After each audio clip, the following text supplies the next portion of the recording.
All right, hey, I'm Logan. I'm the instructor for Basics, and this is the last chapter, sadly. First video of the last chapter, but last chapter of the course. So once you're done with all these videos and all this chapter, you're gonna be done with the whole course. Congrats. But like I said, you learned all the riffs. That's awesome. Give yourself props for that. That's insane. And you might have picked up on how many like different styles of playing there are in music on the bass, especially with all of the different riffs. Granted, a lot of them were rock, pretty much all of them were rock, but you could still feel kind of just the changes in like tone, especially with me switching basses like every video.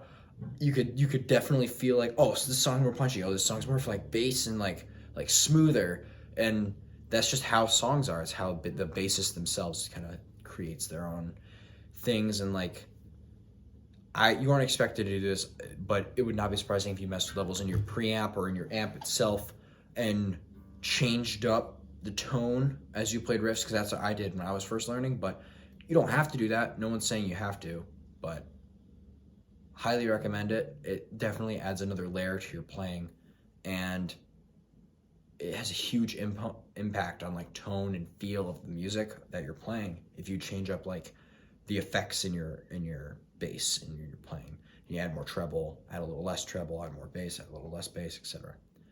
So like, for example, Chris Novoselic, the bassist for Nirvana, who's like one of my favorite band, and he's a bassist. I'm a bassist. I'm like, oh, you're awesome, dude. In like the first few songs that he played, he liked to like slide up and like hold and like bend the string and slide around. And that was especially in Bleach, which was their first album.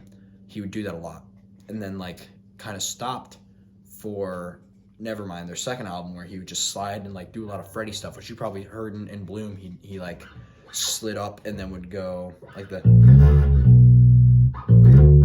just that part alone. That's all sliding, that's not creating a whole bunch of different like things. It's not bending the strings at all. That's just all sliding. And he did a lot of that in a lot of his songs.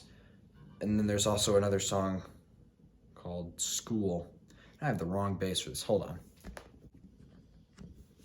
So now I have the right bass for this. And there's another song called School, or Dive, not School. School is a different example, but Dive, where he just went.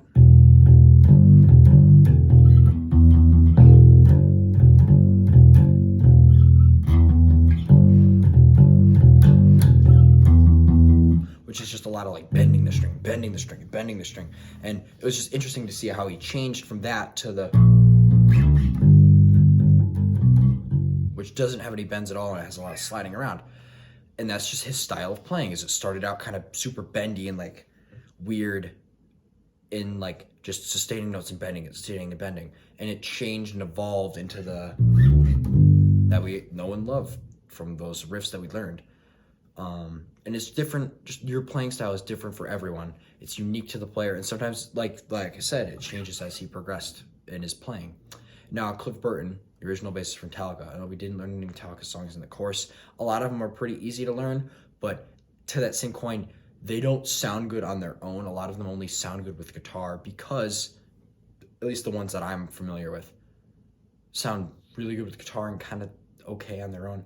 Because with Cliff Burton, who wrote the first few albums, the bass part before he died, sadly, was he would just kind of exemplify what the guitar was doing. So in Master of Puppets, the guitar is going, that's the guitar part. So what the bass does in that song is it goes, that's it. So while the guitar is hitting all of these notes in between there, the bass is just hitting that and just kind of exemplifying it, bringing it out, like drawing it, like picking it up, lifting it up from under it to like show how heavy and how metal that riff is and how like full the power of it can be. It's also shown in like earlier albums, like with Enter Sandman, where he is just kind of, which isn't, I don't think that's him, but still, it's just following the guitar. It's not doing anything different which is just another style of playing. There's nothing wrong with just following a guitar, especially as a bassist, because there's a lot of bassists that do that. But it kind of just, it follows the guitar, it exemplifies it when it needs to. It doesn't go off and create its own thing. Not all the time. That's fine. And then Flea, the bassist for Red Hot Chili Peppers, he's really known for like his funk kind of bass grooves. Like he does a lot of slapping in it. And like I said, I didn't teach you the slapping because it's very difficult. I don't really know how to do it. But he just used that a lot. That's his playing style. It's very well known for that too, of like putting a lot of slap in rock, which is weird because that's just different. It just wasn't really done before. And he put a lot of the in there, which is just interesting. And everyone has their own style of playing, especially if you play for a decent amount of time. You don't even have to play for that long. Like me, I have my own style, and of course I might be subject to change because I haven't been playing that long, only a few years. But my style kind of just like, if a chord progression is like, let's say I just start pedaling at 4/5, then I would hit the open here. That's what I call it, like catching the note. So I'd be like,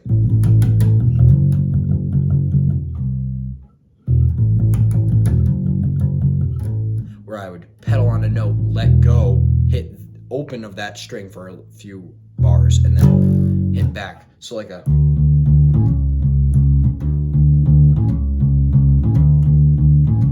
that's also just kind of hammering on and pulling off, but it's different because I'm hitting the note in between. I'm not just hammering off of it and being like, oh, there's a little second there where it's just open. I'm actively like,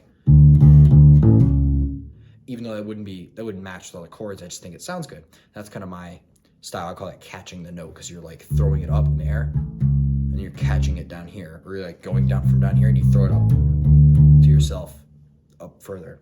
So that's just kind of my style. And I encourage you to keep playing and trying to come up with your own stuff, especially with above chord progressions, because that's kind of how you figure out your style. That's how I did it, is I would get with some of my buddies and we would jam. And over time I figured out, oh, hey, if I do this, it sounds good. And like, I also do a lot of like, and it's just my playing style. It changes for everyone, and I encourage you to find your own through chord progressions and stuff, which is what this next few videos are going to be about. The next two are going to be about chord progressions and how to affect them, how to like play over them and make it sound good, how to come up with bass lines pretty much.